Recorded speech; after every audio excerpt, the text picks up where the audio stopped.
Hello everyone. आज हम करेंगे unit number 2 money and banking class 12 macro economics. ठीक है, चलिए आगे बढ़ते हैं। देखिए मनी मनी की हम मीनिंग जानेंगे, एवोल्यूशन जानेंगे, सप्लाई जानेंगे। ठीक है, फिर चैप्टर 2 कमर्शियल बैंक के बारे में जानेंगे, क्रेडिट क्रिएशन के बारे में जानेंगे। फिर चैप्टर 3 सेंट्रल बैंक यानी कि सेंट्रल बैंक के functions of money control, credit control पे बारे में बात करेंगे। तो आगे बढ़ते हैं। अब देखिए हम मीनिंग जानते हैं। Meaning a commonly accepted medium of exchange and store of value. कोई भी चीज जो कि कॉमनली एक्सेप्टेड है as a medium of exchange और जिसकी स्टोर वैल्यू है वो है हमारी क्या, मनी। वो चीज क्या है, हमारी मनी है। ठीक है, अब मनी का एवोल्यूशन कैसे कैसे हुआ है। पहले मनी क्या थी, केवल कॉमोडिटी। क्या थी, कॉमोडिटी। अब कॉमोडिटी यानी कि इसका रेफर कर रहा है आपसे ये बार्टर सिस्टम। क्या रेफर कर रहा है आपसे ये बार्टर सिस्टम। बार्टर सिस्टम में क्या था बच्चों, होता ये था कि कोई व्यक्ति वस्तु के बदले क्या करता था, वस्तु का विनिमय करता था, एक्सचेंज करता था। विनिमय यानी कि एक्सचेंज करता था। ठीक है, और उस पे एक्सचेंज करने के लिए हमें नीड होती थी डबल को इंसिडेंस ऑफ बॉन्ड्स की। अब डबल को इंसिडेंस ऑफ बॉन्ड्स का मतलब है दोनों की इच्छाओं की मेल की। देखिए एग्जाम्पल में यहाँ दो व्यक्ति हैं। ठीक है, एक व्यक्ति को चाहिए पेन और एक व्यक्ति को चाहिए पेंसिल। ठीक है, इसके पास पेंसिल है, इसके पास पेन है। तो ये इसे पेन देगा, इसे पेंसिल देगा। दोनों की डबल को इंसिडेंस ऑफ बॉन्ड्स हो पा रहा है, यानी कि दोनों की इच्छाओं का क्या हो पा रहा है, संयोग हो पा रहा है, को इंसिडेंस हो पा रहा है। तभी इनके बीच में क्या हो पा रहा है, एक्सचेंज हो पा रहा है। ठीक है, इसे ही बोलते हैं डबल को इंसिडेंस ऑफ बॉन्ड्स, यानी कि बार्टर सिस्टम, वस्तु के बदले वस्तु का लेन देन करना।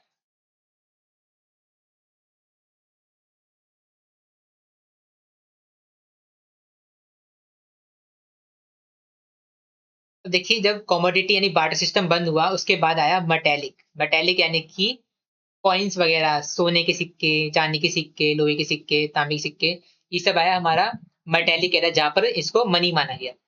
फिर थर्ड आया हमारा पेपर मनी। पेपर मनी जो यानी कि नोट्स, जो हम आजकल यूज करते हैं, नोट्स, चेक्स, है ना, ये सब। इसके बाद आप जानते ही हो, उसके बाद आपका डिजिटल मनी आ चुका है।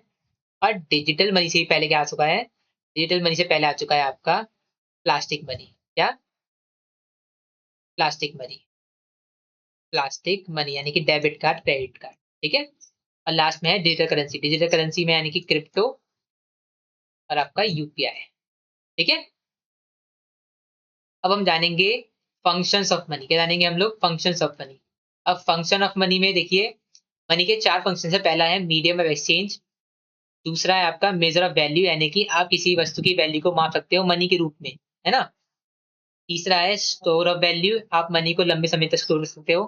चौथा है आपका standard for deferred payment. Deferred payment का बच्चों मतलब होता है फ्यूचर पेमेंट से, यानी कि अभी आप पेमेंट नहीं करना चाहते, आप भविष्य में कभी पेमेंट कर सकते हो मनी के थ्रू, है ना।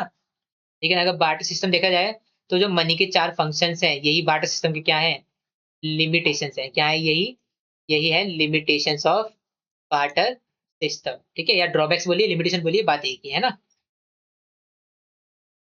अब देखिए यहाँ पर आता है आपका मनी के फॉर्म्स। मनी के फॉर्म्स में आता है fiat money, fiduciary money, credit money, full bodied money. देखो फायट मनी क्या होता है, फायट मनी का मतलब है इशूड बाय ऑर्डर और authority of government, legal bound to be accepted. यानी कि जो गवर्नमेंट ने लीगली ऑथराइज कर रखा है कि इन चीजों का आपको मनी मान रहा है, वो है आपकी फायट मनी, जैसे कि आपके नोट्स और कॉइन्स। ठीक है, जुडिशरी मनी का मतलब होता है accepted as a medium of exchange based on mutual trust between payer and payee. Payer यानी कि पे करने वाला, पे यानी कि पैसे को प्राप्त करने वाला, है ना, लेने वाला। ठीक है, तो इनके बीच में जो म्यूचुअल अंडरस्टैंडिंग यानी कि म्यूचुअल ट्रस्ट है, आपस में जो ट्रस्ट है, आपस में जो विश्वास है, उसके ऊपर जो इनने एक्सेप्ट कर रखा है बिल या फिर कोई पेपर, वो है आपका फ्यूडिशरी मनी। एग्जाम्पल के लिए आप देखिए चेक्स, चेक्स होते हैं। आप कॉमर्स वाले बच्चे तो आप जानते होंगे, प्रोमिसरी नोट, है ना। ये सब क्या है, ये सब आपका एग्जाम्पल है फ्यूडिशरी मनी का। अब देखिए क्रेडिट मनी। क्रेडिट मनी में आपको बताया गया है कि जो मनी की वैल्यू है वो क्या है, कमोडिटी वैल्यू से। अगर मैं आपसे बोलता हूँ कि जो मॉडर्न पेपर नोट है, 2000 के नोट तो बंद हो गए, कैसे एग्जाम्पल दे रहा है ये, चलो बदलते हैं। जो आपके, काटो पूरा, जो आपके 500 रुपीज के नोट है, 500 रुपीज के नोट में आपसे बोलता है ये कि जो उसमें जो कागज लगा हुआ है, उसमें जो कागज लगा हुआ है उसकी वैल्यू क्या है, उसकी वैल्यू कम है एज कंपेयर टू मनी की वैल्यू से, है ना। उसकी वैल्यू क्या है, कम है एज कम्पेयर टू मनी की वैल्यू से। बताया गया ना, मनी वैल्यू क्या है, ज्यादा होती है, और जिससे वो मनी बना है उस कमोडिटी की वैल्यू कम होती है। ठीक है, कागज की वैल्यू कम है एज कम्पेयर टू उसकी वैल्यू जो छपी है उस पर 500 रुपए है ना।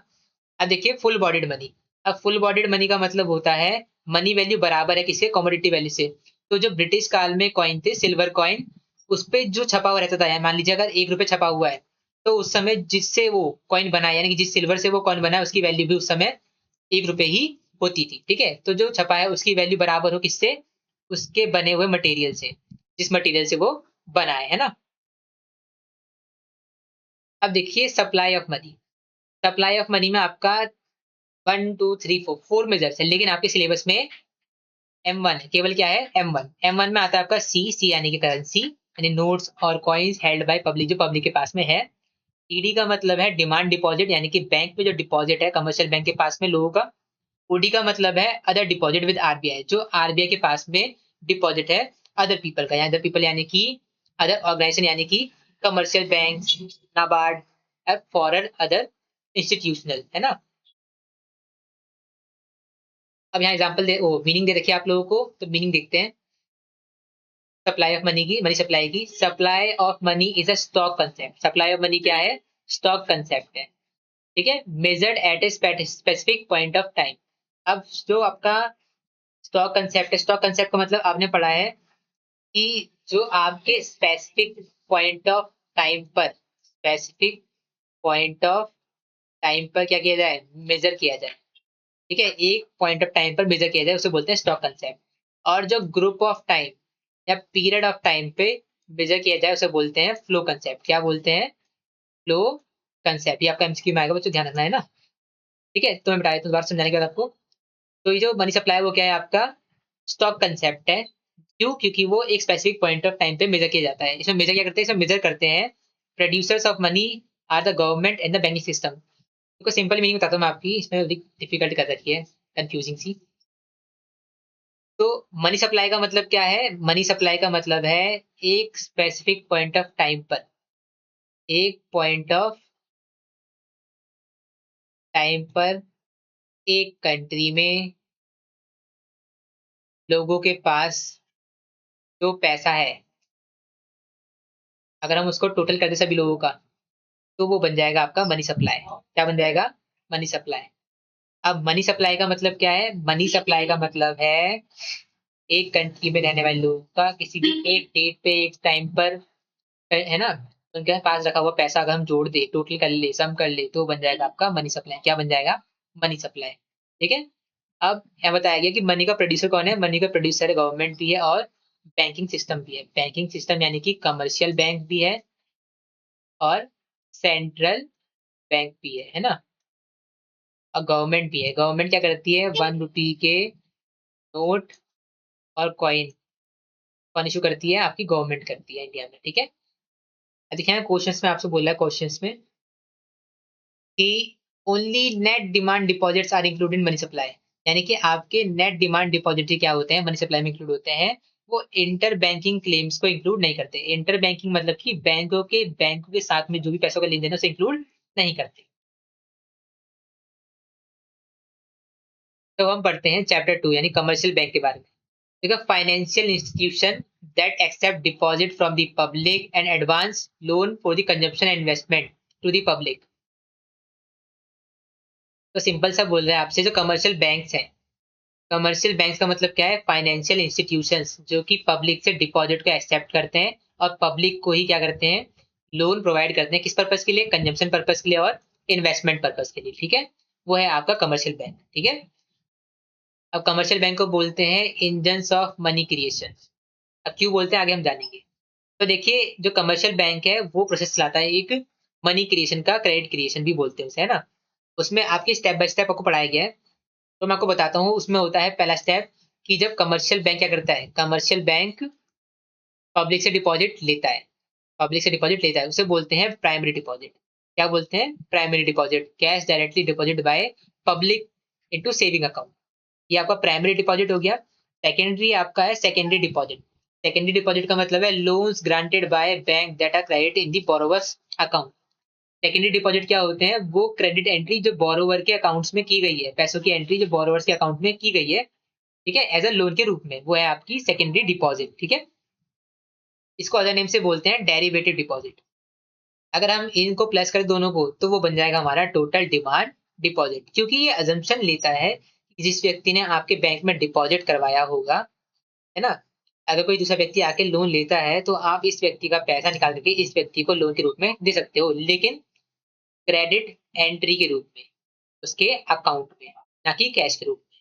कैश में देने का नियम तो है, लेकिन एक फिक्स परसेंटेज आप क्या करते हो, रिजर्व बना कर भी चलते हो कि आपको कभी इस ये व्यक्ति पैसा मांग ले तो आप उसे कैश प्रोवाइड कर पाओ, है ना। आगे बढ़ते हैं। अब देखिए आपका है CRR, कैश रिजर्व रेशियो। तो CRR क्या है? Legally required percentage of deposit that bank must keep as cash reserve with the RBI। यानी कि CRR क्या है? एक रिजर्व रेशियो परसेंटेज है आपके मनी डिपॉजिट का, जिसको आपको RBI के पास में क्या करना पड़ता है? डिपॉजिट करके रखना पड़ता है। जैसे हम डिपॉजिट करते हैं बैंक में, वैसे ही कमर्शियल बैंक डिपॉजिट करता है RBI के साथ में, है ना। तो वो फॉर्मूला क्या है? वो फॉर्मूला है के रूप में 1/CRR। यानी कि जो इनिशियल डिपॉजिट आया उसका इतना परसेंटेज आपको क्या करना है? RBI के पास में डिपॉजिट करके रखना है, CRR के रूप में रखना है ना। मान लीजिए अगर 10,000 रुपए इनिशियल डिपॉजिट आता है और CRR आपका 10% है, तो आपका यहाँ पर 10% सॉल्व होके बन जाएगा आपका, अ, ये बन जाएगा आपका 1 लाख। कितना बन जाएगा आपका ये? 1 लाख। तो ये 1 लाख क्या है? ये 1 लाख है आपका टोटल डिमांड डिपॉजिट। ये टोटल डिमांड डिपॉजिट। अगर आप 1/CRR को इनिशियल डिपॉजिट से मल्टीप्लाई करते हैं तो आपका टोटल डिमांड डिपॉजिट आप फाइंड कर सकते हो, है ना। फिर आप पूछोगे जो CRR रखना कितना है? CRR रखना कितना है? तो वो तो सिंपल सा डिपॉजिट है, उसको मल्टीप्लाई कर दो CRR से, यानी कि 100 रुपए है, मल्टीप्लाई कर 10% से, तो आपको 10 रुपए क्या करने हैं? CRR के रूप में RBI के पास रखने हैं। ये जो फॉर्मूला है, ये फॉर्मूला किसका है? ये फॉर्मूला है आपका टोटल डिमांड डिपॉजिट फाइंड करने के लिए, है ना। अब देखो इसके दो फॉर्मूले, दो फंक्शंस हैं। फॉरवर्ड फंक्शन, फॉरवर्ड एक्शन बोल सकते हैं। बैकवर्ड फंक्शन यानी कि बैकवर्ड एक्शन बोल सकते हैं। जब इनिशियल डिपॉजिट को मल्टीप्लाई करते हैं, है ना, इससे throughout successive rounds of lending, यानी कि आप क्या करते हो? आप डिपॉजिट में से कुछ परसेंटेज क्या करते हो? रिजर्व रखते हो, बचे हुए पैसे क्या करते हो? लोन के रूप में बांट देते हो। 100 रुपए डिपॉजिट आया, उसमें से आपने 10 रुपए रिजर्व रखा, अब बचा हुआ पैसा आपने लोन के रूप में बांट दिया, है ना। ऐसे ही ये प्रोसेस बनाते रहते हैं, इसे बोलते हैं फॉरवर्ड एक्शन। अब बैकवर्ड एक्शन का मतलब क्या है? जब आप कैश विड्रॉल क्या होते हैं आपके बैंक में हाई पे होते हैं, यानी कि सबसे ज्यादा लोग क्या कर रहे होते हैं? कैश विड्रॉल कर रहे होते हैं, तो उस समय आपको क्या करना पड़ता है? उस समय आपको अपनी क्रेडिट क्रिएशन की कैपेसिटी कम करना पड़ता है और CRR को ज्यादा मेंटेन करना पड़ता है ताकि आप लोगों को कैश दे पाओ ये विड्रॉल के टाइम पर। देखो ये टेबल से आपको अच्छे से क्लियर हो जाएगा। देखिए अगर एक बैंक में 1,000 रुपए इनिशियल डिपॉजिट आया और CRR कितना है? 10% है ना। तो आपसे बताया गया है कि आप के थ्रू जान सकते हो कि आपका लास्ट में एंड में टोटल डिपॉजिट कितना हो जाएगा। तो अगर हम सॉल्व करते हैं फॉर्मूले के थ्रू, अगर हमें टोटल डिपॉजिट जानना है अपना, टोटल डिमांड डिपॉजिट, तो फॉर्मूला क्या था?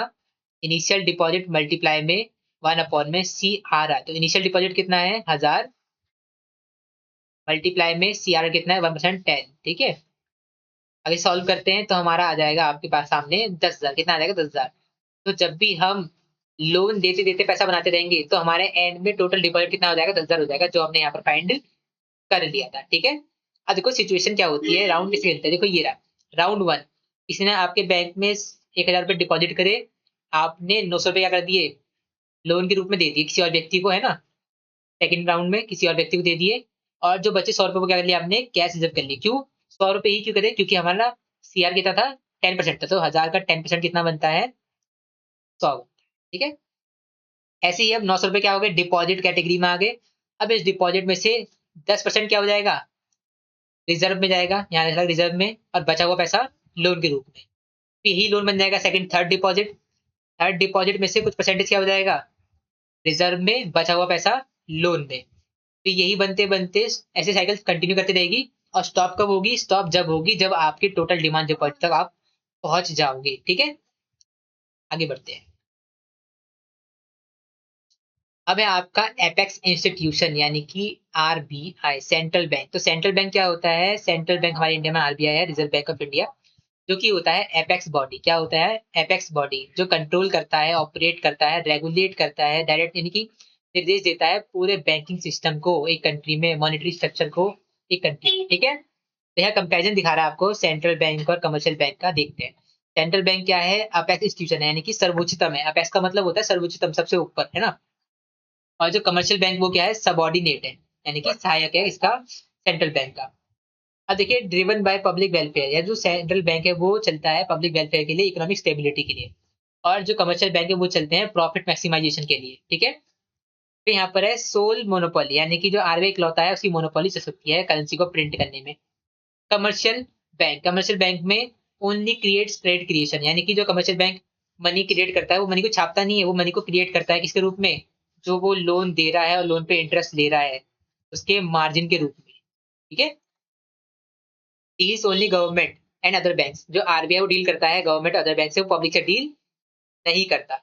लेकिन जो कमर्शियल बैंक है वो डायरेक्टली जनरल पब्लिक से डील करते हैं। ठीक है, अब मैं आपको बता दूं एक कंडीशन कि जो नोट छापने की कंडीशन क्या होती है। नोट छापने की कंडीशन होती है आपकी गोल्ड और सिक्योरिटीज और कैश और लिक्विड असेट्स। ठीक है, अब ये कितनी मात्रा में होती है इसका अमाउंट आप लोग मुझे कमेंट सेक्शन में बताओगे, है ना। ठीक है, इसका अमाउंट आप मुझे बताओगे कमेंट सेक्शन में। जल्दी से कमेंट कर दो भाई कितना अमाउंट चाहिए होता है, कितना रिजर्व चाहिए होता है करेंसी को प्रिंट करने के लिए। जल्दी से कमेंट में लिख के बताओ मुझे कि एक आरबीआई यानी कमर्शियल बैंक को हमारी कंट्री में कितना गोल्ड, कितनी कैश, कितनी सिक्योरिटी चाहिए होती है प्रिंट करने के लिए। ठीक है, कोर फंक्शंस ऑफ आरबीआई। अब आरबीआई कोर फंक्शंस क्या है, तो पहला फंक्शन है आपका बैंक ऑफ इशू, यानी कि जो आरबीआई है वो, उसके पास मोनोपोली राइट है, लीगल राइट है करेंसी नोट्स को इशू करने का। सेकंड है गवर्नमेंट्स बैंक, यानी कि जो गवर्नमेंट के लिए वो बैंकर भी है, एजेंट भी है, फाइनेंशियल एडवाइजर भी है गवर्नमेंट के लिए, सेंट्रल हो या स्टेट गवर्नमेंट। थर्ड है बैंकर्स बैंक, यानी कि बैंकों का बैंक है, वो बैंक को सलाह देता है, डिमांड डिपॉजिट लेता है उससे और लोन भी देता है बैंक को। फोर्थ है आपका कस्टोडियन ऑफ फॉरेन एक्सचेंज, यानी कि वो फॉरेन एक्सचेंज भी अगर कस्टोडियन है। कस्टोडियन यानी कि हो सकते हैं आप लोग उसके पास में नेशन का रिजर्व है, किसका, फॉरेन एक्सचेंज का, यानी फॉरेन करेंसी का। ठीक है, जो कि एक्सचेंज रेट की स्टेबिलिटी को बनाए रखता है आरबीआई। फिफ्थ है आपका lender of the last resort, यानी कि अगर कमर्शियल बैंक को कहीं से भी सहायता नहीं मिल पाती कहीं से भी, और वो फेस करता है सीवियर इश्यूज को, फाइनेंशियल क्राइसिस को, तो वो कहाँ जाएगा, वो जाएगा केवल आरबीआई के पास हेल्प के लिए। ठीक है, अब देखिए एक इकोनॉमी में अगर कोई भी इन्फ्लेशन डिफ्लेशन आता है या फिर जो क्रेडिट क्रिएशन है, यानी कि कमर्शियल बैंक कितना उधार दे, कितना उधार ले और कितना मार्जिन से प्रॉफिट क्रिएट करे, कितना मनी क्रिएट करे, उसको कंट्रोल करने के लिए दो मेजर्स है, एक है क्वांटिटेटिव, एक है क्वालिटेटिव। ठीक है, अब क्वांटिटेटिव शो करता है ओवरऑल वॉल्यूम, है ना, कि क्रेडिट क्रिएशन यानी कि उधार लेने में कितनी कॉस्ट आ रही है, यानी कितना इंटरेस्ट रेट है, उधार की कॉस्ट यानी कि इंटरेस्ट कितना है। ठीक है, और क्वालिटेटिव शो करता है control the direction and purpose of credit, यानी कि जो क्वालिटेटिव मेजर है वो इंटरेस्ट रेट को कंट्रोल नहीं करते हैं, वो कंट्रोल करते हैं डायरेक्शन यानी कि पर्पस ऑफ रेट, कि वो उधार ले क्यों रहे पब्लिक, है ना। अब देखिए हम पढ़ेंगे क्वांटिटेटिव पहले, जिसमें आप इंटरेस्ट के बारे में बात करते हो, यानी कि कॉस्ट ऑफ लोन के बारे में बात करते हो। कॉस्ट ऑफ लोन का मतलब ही क्या है, कॉस्ट ऑफ लोन का मतलब है, कॉस्ट ऑफ लोन का मतलब है इंटरेस्ट पे मिलने वाला इंटरेस्ट। ठीक है, अब देखिए बैंक रेट। बैंक रेट क्या है, बैंक रेट एक रेट है, परसेंटेज की दर है जिसपे आरबीआई क्या करता है, लॉन्ग टर्म के लिए बैंक्स को लोन देता है, नो कोलेटरल, नो कोलेटरल यानी कि बिना किसी सिक्योरिटी। रेपो रेट का मतलब क्या है, एक रेट जिस पर आरबीआई शॉर्ट टर्म के लिए गवर्नमेंट को, यानी गवर्नमेंट बोल रहा हूँ, बैंक को, जो कमर्शियल बैंक है, पीएनबी, एसबीआई, इन सबको क्या करता है, लोन देता है, लेकिन बदले में सिक्योरिटीज को एज अ कोलेटरल रखता है। रिवर्स रेपो रेट इसका रिवर्स है, जब जो कमर्शियल बैंक है वो अपनी सिक्योरिटीज को उठा करके जो पैसा पे करती है, वो है आपका रिवर्स रेपो रेट, यानी कि जो रेपो रेट है जिसमें आरबीआई गवर्नमेंट कमर्शियल बैंक को पैसे दे रहे हैं, है ना, उसका विपरीत है रिवर्स रेपो रेट, जिसमें जो बैंक है वो आरबीआई को पैसे दे रहे हैं बदले में, किसके, सिक्योरिटीज के बदले में, है ना। सिक्योरिटीज यानी शेयर डिबेंचर बॉन्ड्स।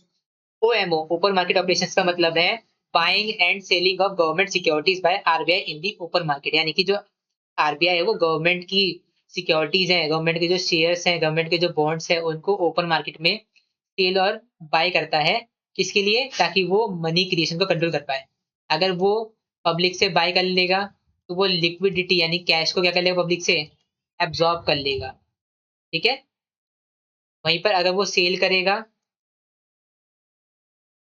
पर ये तो मिक्स हो गया, यहाँ आएगा बाय। जब वो सेल करेगा तो वो लिक्विडिटी को एब्जॉर्ब कर लेगा, पैसा लोगों से ले लेगा जिससे लिक्विडिटी एब्जॉर्ब हो जाएगी। और जब वो बाय करेगा तो वो पब्लिक को पैसा देगा शेयर्स के बदले, जिससे लिक्विडिटी बढ़ जाएगी, है ना, पब्लिक में, ठीक है। अब है आपका legal reserve ratio. Legal reserve ratio में दो आते हैं, CRR और SLR। SLR में आपका गोल्ड सिक्योरिटीज बैंक को जरूरी है रखना अपने साथ में, है ना, एज अ रिजर्व। और CRR में बैंक को जरूरी है कैश को एक रिजर्व के रूप में रखना RBI के साथ में, ठीक है। तो यहाँ सिंपल सा बता रहा है कि जो bank rate, repo rate, CRR बढ़ेंगे, क्रेडिट क्रिएशन कैपेसिटी घटेगी और मनी सप्लाई भी घटेगी। अगर ये घटेंगे तो ये बढ़ेगा और ये भी बढ़ेगा, ठीक है। अब देखिए आपका क्वालिटेटिव मेजर एक्सप्लेन, यानी कि आप क्वालिटेटिव जानेंगे। इसमें दो पॉइंट है आपका, मार्जिन रिक्वायरमेंट और मॉरल सुएशन, ठीक है। मार्जिन रिक्वायरमेंट का मतलब है अगर आपको 80 लाख का लोन लेना है तो आपको क्या करना पड़ेगा, आपको 1 करोड़ की सिक्योरिटी रिकॉर्ड करनी पड़ेगी। अब इसमें जो गैप है वो कितना है, वो गैप है 20 लाख का। 20 लाख यानी कि 20% गैप है, तो ये 20% क्या है, मार्जिन। तो इसी बोला गया मार्जिन रिक्वायरमेंट, कि जो व्यक्ति को अगर लोन लेना है तो उसे कोलेट्रल देना पड़ेगा लोन के अमाउंट से कुछ मार्जिन को जोड़ करके। यानी कि अगर आपको 80 लाख रुपए चाहिए तो आपको 20 लाख रुपए जोड़ करके, 20% जोड़ करके 1 करोड़ की कोलेट्रल सिक्योरिटी देनी पड़ेगी, कुछ गिरवी रखना पड़ेगा, जब भी आप क्या कर पाओगे, कुछ लोन ले पाओगे 80 लाख तक का। अगर हम इस मार्जिन को बढ़ा देंगे, अगर हम इस मार्जिन को बढ़ा देंगे तो लोग लोन कम लेंगे और मनी क्रिएशन कम होगा। अगर हम इस मार्जिन को घटा देंगे तो लोग लोन ज्यादा लेंगे और मनी क्रिएशन बढ़ेगा। सिंपल सी बात है। मॉरल सुएशन का मतलब क्या है, combination of persuasion and pressure. यानी कि RBI करता है, लेटर इशू करता है किसको, कमर्शियल बैंक को, और उन्हें निर्देश देता है कि आप क्या करें, जो भी आपका कमर्शियल बैंक में मनी क्रिएशन हो रहा है उसे कम कर दीजिए, रिड्यूस कर दीजिए। अगर वो नहीं मानते तो फिर इस पर लीगल एक्शन लिए जाते हैं कमर्शियल बैंक पे। अब देखिए कुछ फुल फॉर्म दे रखी है, सब पढ़ लीजिए आराम से। और ये आपकी समरी है, इसी पढ़ लीजिए। और इस यूनिट को हम खत्म कर चुके हैं। अब हम मिलेंगे नेक्स्ट वीडियो में। Bye bye.